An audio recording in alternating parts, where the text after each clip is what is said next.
കാസർഗോഡ് മഞ്ചേശ്വരത്ത് ജൽജീവൻ മിഷന്റെ പേരിൽ കേരള ജല അതോറിറ്റിയുടെ തട്ടിപ്പ്. പോർക്കാടി പഞ്ചായത്തിൽ പല വീടുകളിലും 10,000 രൂപയാണ് ബില്ല് ലഭിച്ചത്. 100ഓളം കുടുംബങ്ങൾക്ക് ജല അതോറിറ്റിയുടെ ജപ്തി നോട്ടീസും ലഭിച്ചു. വെള്ളെടുത്തിട്ടില്ല, ഞങ്ങൾക്ക് വേറെ പമ്പുണ്ട്, മോട്ടറുണ്ട്, ബെല്ലെടുത്തിട്ടില്ല. തണ്ണി വേണ്ട, മീറ്റർ വേണ്ടെങ്കിൽ അവർ വിട്ടാക്കിയിട്ട് പോയത്. 2,000 രൂപ ഫസ്റ്റ് ഫിക്സഡ് ചാർജാണ്. പിന്നെ 40 രൂപ മാസത്തിൽ അവർ മന്ത്ലി 2 മാസക്ക് ഉണ്ടാവുന്നു. അപ്പോൾ ഇപ്പോൾ വന്നത് 6 നോട്ടീസാണ്, ജപ്തി നോട്ടീസ്. ബില്ല് വന്നിട്ടുണ്ട്, ഞങ്ങൾക്ക് 14,000 ചില്ലര് വന്നിട്ടുണ്ട്. വെള്ളം ഞങ്ങൾ ഉപയോഗിച്ചിട്ടില്ല.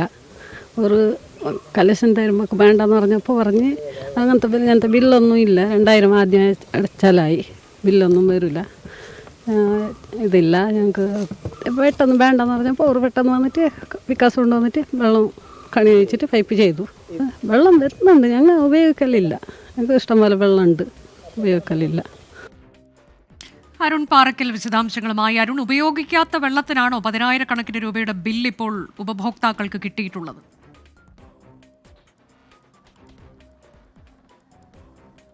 അനുജ, അതുതന്നെയാണ്. ഈ മഞ്ചേശ്വരം വോർക്കാടി പഞ്ചായത്തിലെ 15-ാം വാർഡിലെ കുടുംബങ്ങളാണ് ഇപ്പോൾ നമ്മളോട് ഇക്കാര്യം വ്യക്തമാക്കിയത്. വോർക്കാടി പഞ്ചായത്തിൽ 100ഓളം കുടുംബങ്ങൾക്ക് ഇങ്ങനെ ജപ്തി നോട്ടീസ് ലഭിച്ചിരിക്കുന്നു എന്നുള്ളതാണ്. 2 വർഷം മുൻപാണ് ഈ പ്രദേശത്ത് ജൽജീവൻ മിഷൻ പദ്ധതി നടപ്പിലാക്കിയത്. കേരള വാട്ടർ അതോറിറ്റിയാണ് ഇതിൻ്റെ കാര്യങ്ങളൊക്കെ തന്നെ, നടപടിക്രമങ്ങളൊക്കെ തന്നെ പൂർത്തിയാക്കി വീടുകളിലേക്ക് പൈപ്പ് കണക്ഷൻ നൽകിയത്. പക്ഷേ ആ ഘട്ടത്തിൽ തന്നെ പല വീടുകൾക്കും ഈ പൈപ്പ് കണക്ഷൻ ആവശ്യമില്ലെന്ന് പറഞ്ഞിരുന്നു. 2,000 രൂപയാണ് ഇതിൻ്റെ ആദ്യ ചാർജായി ഇവർ വാങ്ങിയത്. തുടർന്ന് ഈ വീട്ടുകാരോട് ആദ്യം 40 രൂപ എന്നാണ്, എല്ലാ 2 മാസം കൂടുമ്പോഴും 40 രൂപ ഒരു സർവീസ് ചാർജായി ഉണ്ടാവുമെന്ന് അറിയിച്ചിരുന്നു. പക്ഷേ ഇപ്പോൾ വാട്ടർ അതോറിറ്റി പറയുന്നത് 140 രൂപ 2 മാസം കൂടുമ്പോൾ സർവീസ് ചാർജ് ഉണ്ടെന്നാണ്. പക്ഷേ ഇവിടെ നമുക്ക് മനസ്സിലാക്കാൻ കഴിയുന്നത് 140 രൂപ മാത്രമല്ല അനുജ, ഇവർക്ക് പല വീടുകൾക്കും ഇപ്പോൾ ഒരു ബില്ല് ലഭിച്ചിട്ടുണ്ട്. അത് ചില ആളുകൾക്ക് 54,000 രൂപയോളമുണ്ട്, ചില ആളുകൾക്ക് 8,000 രൂപയും 9,000 രൂപയുമുണ്ട്, 17,000 രൂപയും 14,000 രൂപയുണ്ട്. ഇങ്ങനെ പലതരത്തിലുള്ള ബില്ലുകളാണ് പല വീടുകൾക്ക് ലഭിച്ചിരിക്കുന്നത്.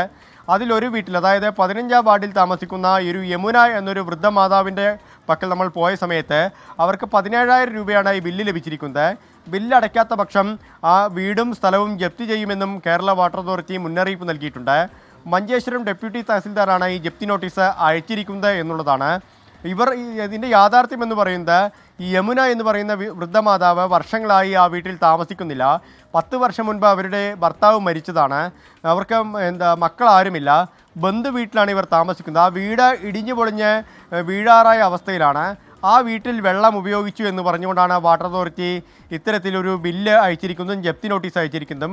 ഇങ്ങനെ പല ആളുകൾക്കും, നിരവധി വീടുകൾക്ക്, 100 കണക്കിന് വീടുകൾക്ക് ജപ്തി നോട്ടീസ് വന്നിട്ടുണ്ട്. വലിയ രീതിയിലുള്ള ഒരു ക്രമക്കേട് നടന്നിരിക്കുന്നു. ജല അതോറിറ്റിയുടെ വിശദീകരണം എന്താണ് അരുൺ? ഇതുമായി ബന്ധപ്പെട്ട കാര്യം നമ്മൾ ചോദിച്ചപ്പോൾ അനുജ, വാട്ടർ അതോറിറ്റിയോട് നമ്മൾ ചോദിച്ച സമയത്ത് വാട്ടർ അതോറിറ്റി പറയുന്നത് 2 മാസത്തിലൊരിക്കൽ 140 രൂപ ബില്ല് വരുന്നുണ്ട്. ആ ബില്ലായിരിക്കും ഈ വീട്ടുകാർക്ക് വന്നിരിക്കുന്നത് എന്നുള്ളതാണ്. ഈ കൂടുതൽ തുക, അതായത് പഴയ തുക എന്തെങ്കിലും പെൻഡിങ് ഉണ്ടെങ്കിൽ അങ്ങനെ ആയിരിക്കും ഈ 54,000 രൂപയോളം അടയ്ക്കേണ്ടി വരുന്നത് എന്നാണ് വാട്ടർ അതോറിറ്റി നൽകുന്ന വിശദീകരണം.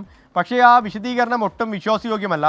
എങ്ങനെയാണ് ഈ 54,000 രൂപയും 1,00,000 രൂപയും ഒക്കെ ബില്ല് വരുന്നത് എന്ന വിചിത്രമായ ഒരു സംഭവമാണ്. അതിന് കൃത്യമായൊരു മറുപടി വാട്ടർ അതോറിറ്റിയുടെ ഭാഗത്ത് നിന്ന് ലഭിക്കുന്നില്ല. എന്തായാലും ഈ വിഷയത്തിൽ മന്ത്രിയും അതുപോലെ തന്നെ ജില്ലാ കളക്ടറും ഒക്കെ ഇടപെടുമെന്നാണ് നമ്മൾ വിശ്വസിക്കുന്നത്. അനുജ, മഞ്ചേശ്വരത്താണ് കേരള ജല അതോറിറ്റിയുടെ തട്ടിപ്പ് ജൽജീവൻ മിഷന്റെ പേരിൽ നടക്കുന്നത്.